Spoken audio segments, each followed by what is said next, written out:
बिस्मिल्लाहिर्रहमानिर्रहीम। सूरह बकरा रुकू नंबर 9।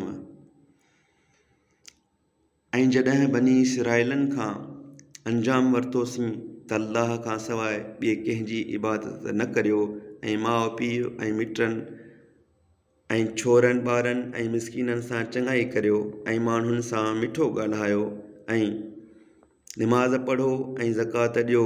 वरी अव्हां मंझां थोरनि खां सवाइ सभु फिरी वियो ऐं मुंहुं मोड़ींदड़ हुयो।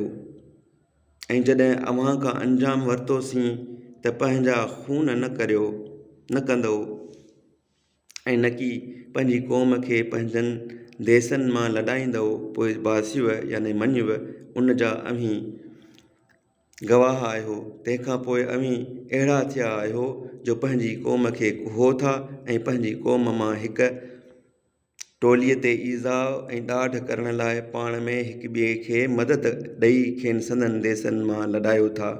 ऐं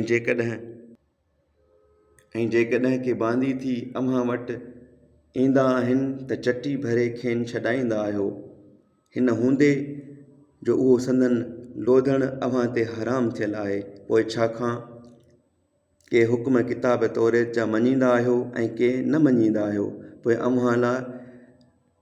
अव्हां मां जेको अहिड़ो कमु करे तंहिंजी सज़ा दुनिया जी हयाती में ख़्वारीअ खां सवाइ का न आहे ऐं क़यामत जे ॾींहुं सख़्तु अज़ाब ॾांहुं वराया वेंदा।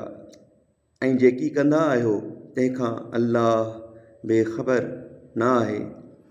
इहे उहे आहिनि जिन आख़िरत जे बदिरां दुनिया जी हयाती ॻिधी, पोइ खाइनि अज़ाब हल्को न कयो वेंदो ऐं न की खेनि मदद ॾिबी।